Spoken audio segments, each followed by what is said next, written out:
সুপ্রিয় শিক্ষার্থীবৃন্দ, আশা করছি তোমরা সবাই ভালো আছো।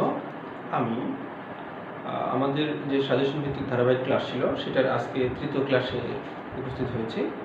আজকে আমি তোমাদের কোষ বিভাজন যে অধ্যায়টা রয়েছে, কোষ বিভাজন অধ্যায়ের যে গুরুত্বপূর্ণ প্রশ্নগুলো যেগুলো এবার হয়তো পরীক্ষায় তোমাদের আসতে পারে, খুবই সম্ভাবনা, সেই প্রশ্নগুলো এখন আমি আলোচনা করব। তোমরা ভিডিওটা শুরু থেকে শেষ পর্যন্ত দেখবে, আশা করি উপকৃত হবা। তো যাই হোক, আমি যদি শুরু করতে চাই, তো অধ্যায়টার নাম হলো আমাদের কোষ বিভাজন। এই কোষ বিভাজনের ক্ষেত্রে যে বিষয়টা প্রথমে আসে, যে আমরা জানি দুটা কোষ বিভাজন গুরুত্বপূর্ণ, একটা হচ্ছে মাইটোসিস আর একটা হচ্ছে মিয়োসিস। তো মাইটোসিস এবং মিয়োসিস কোষ বিভাজন রয়েছে, এই সাথে মাইটোসিস যে কোষ বিভাজন আছে, এই মাইটোসিস কোষ বিভাজন কিন্তু ধাপ আছে। হ্যাঁ, prophase, prometaphase, metaphase, anaphase, telophase, এই 5টা ধাপ আছে। তো আসলে এখান থেকে প্রশ্নগুলো কিভাবে হতে পারে বা আসতে পারে পরীক্ষায়, সেটা আমি একটু যদি বলি। প্রথমত যেটা পড়তে হবে, মাইটোসিস ও মিয়োসিস কোষ বিভাজন, এই দুটো পড়তে হবে। তো এখানে যেটা বিষয় আসবে তার সাথে গুরুত্বটা আসবে। প্রশ্নগুলো এরকমভাবে এসে থাকে এখানে, যদি মাইটোসিস না ঘটে মিয়োসিস ঘটতো তাহলে কি হতো, বা মিয়োসিস না ঘটে যদি মাইটোসিস ঘটতো তাহলে কি হতো, এরকম ধরনের কিছু প্রশ্ন এসে থাকে। অতএব আমাদের মাইটোসিস ও মিয়োসিস সম্পর্কে আমাদের একটা স্পষ্ট ধারণা রাখতে হবে, অবশ্যই এটা গুরুত্বপূর্ণ। সেই সাথে সবথেকে বেশি যেটা তোমাদের এই অধ্যায়ে প্রশ্ন এসে থাকে সেটা হলো এই যে মাইটোসিস পর্যায়ে যে ধাপগুলো আছে, prophase, prometaphase, metaphase, anaphase, telophase, এই যে 5টি ধাপ রয়েছে, তোমরা যারা বর্তমানে 26 সালের পরীক্ষার্থী রয়েছে তাদের জন্য এই 5টা ধাপ একেবারে মুখস্থ করে রাখতে হবে, ঠোঁটস্থ করে রাখতে হবে। এটাতে কোনো কিছুতেই ভোলা যাবে না, কোনো মূর্তি না। সেই সাথে এটার যে চিত্রগুলো আছে সেই চিত্রগুলো কিন্তু অবশ্যই মনে রাখতে হবে, কারণ উদ্দীপকে এভাবে এসে থাকে যে হয়তো বা দেখা গেলো একটা উপরে চিত্র দিয়ে দিল, তখন বলা হলো যে আসলে এই পর্যায়ের বৈশিষ্ট্যগুলো কি। তখন চিত্র যদি মনে না থাকে তাহলে কিন্তু আমাদের ওই সময়ে প্রশ্নের উত্তর দেওয়াটা খুবই কঠিন হবে। অতএব আমরা কি করব, আমরা যেটা করব সেটা হলো এই 5টি যে পর্যায় আছে, মানে 5টি যে আমাদের মাইটোসিসের পর্যায় আছে, এই 5টি পর্যায়ের বৈশিষ্ট্য চিত্র সহ পুঙ্খানুপুঙ্খানুভাবে সুন্দরভাবে মুখস্থ রাখবো। তাহলে আমরা এই অধ্যায়ের প্রশ্নগুলো উত্তর করতে পারবো।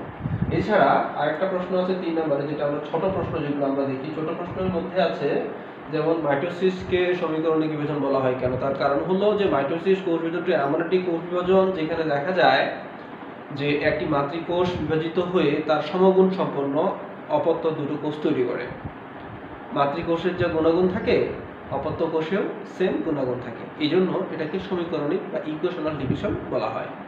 আবার এই আরেকটা প্রশ্ন আছে, মিয়োসিসকে হ্রাসমূলক বিভাজন বলা হয় কেন।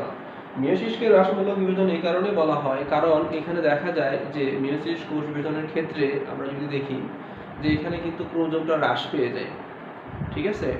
অর্থাৎ এখানে মিয়োসিসের যে কোষ বিভাজনটা আছে এটা কিন্তু দুটো পর্যায়ে ঘটে থাকে। প্রথম পর্যায়ে দেখা যায় যে নিউক্লিয়াস এবং ক্রোমোজোম দুটোই বিভাজিত হয়, কিন্তু দ্বিতীয়বার যে পর্যায়টা আছে সেখানে নিউক্লিয়াসটা বিভাজিত হয় কিন্তু ক্রোমোজোমটা বিভাজিত হয় না।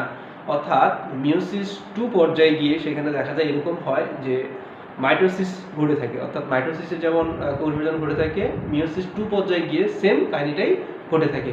অর্থাৎ সেখানে আর ক্রোমোজোম বিভাজন হয় না, ফলে দেখা যায় ক্রোমোজোম সংখ্যা হ্রাস পেয়ে যায়।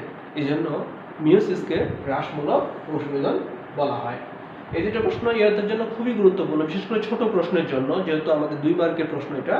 2 মার্কের প্রশ্নের জন্য এই প্রশ্ন দুটো খুবই গুরুত্বপূর্ণ। সেই সাথে মাইটোসিস এবং মিয়োসিস কোষ বিভাজনের যে পার্থক্যগুলো রয়েছে সেই পার্থক্যগুলো তোমরা অবশ্যই পড়বে এই অধ্যায়ের জন্য।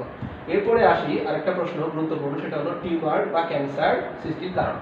টিউমার বা ক্যান্সার সৃষ্টির যে কারণটা আছে সেটা একটু বলি। যে আমরা জানি যে মাইটোসিস কোষ বিভাজনের ক্ষেত্রে দেখা যায় একটা কোষ সরাসরি বিভাজিত হয়ে সমগুণ সম্পন্ন দুটো কোষ তৈরি করে। যদি দেখা যায় কখনো কখনো মাইটোসিস কোষ বিভাজনের কিছু ব্যতিক্রম ঘটে, অর্থাৎ দুটো কোষ সমগুণ সম্পন্ন না হয় ত্রুটিপূর্ণ দুটো কোষের সৃষ্টি হয়, ফলে কিন্তু দেখা যাবে কিছু হয়তো এক ধরনের কোষ যেটা আছে যেটা হয়তো বা আমাদের অনিয়ন্ত্রিত বৃদ্ধি হতে পারে বা অতিরিক্ত বেড়ে যেতে পারে, তখন কিন্তু এটাকে আমাদের ক্যান্সার হিসেবে ধরা হয়। তো যাই হোক, আসলে ক্যান্সার শব্দটার ব্যাখ্যা হলো এরকম যে কোষের অনিয়ন্ত্রিত বৃদ্ধিটাই হলো মূলত ক্যান্সার। হ্যাঁ, তো যাই হোক, ক্যান্সারের প্রথম ধাপ হলো আপনার টিউমার। তো টিউমারটাও কিন্তু এক ধরনের একটা কোষের অনিয়ন্ত্রিত বৃদ্ধি।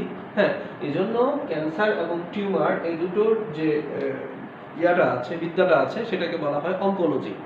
হ্যাঁ, তার মানে হলো এই দুটো কিন্তু সেম বিষয়। প্রথমে টিউমার হয়, টিউমার থেকে পরবর্তী সেটা কিন্তু ক্যান্সারে রূপান্তরিত হয়।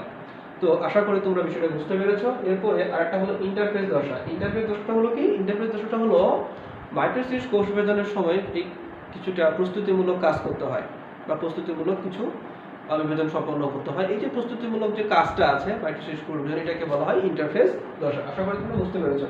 এরপরে ক্রোমোজোমকে বংশগতির ভৌত ভিত্তি বলা হয় কেন? এই প্রশ্নটার উত্তর হলো এরকম যে আমরা জানি এই ক্রোমোজোমের মধ্যে আছে আমাদের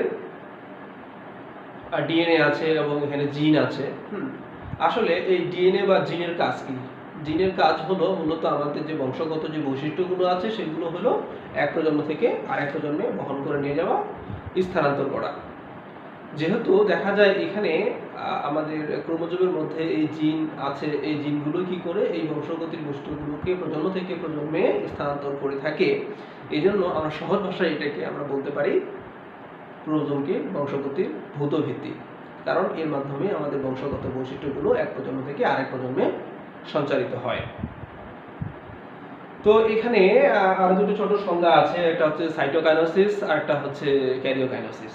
তো সাইটোকাইনেসিসটা কি? সাইটোপ্লাজমের যে বিভাজন আছে সেটাকে আমরা সাইটোকাইনেসিস বলবো, আর যেটা নিউক্লিয়াসের বিভাজন সেটাকে আমরা বলবো ক্যারিওকাইনেসিস। আশা করি তোমরা বুঝতে পেরেছো এতে তাহলে কি কি ধরনের প্রশ্ন করতে হবে।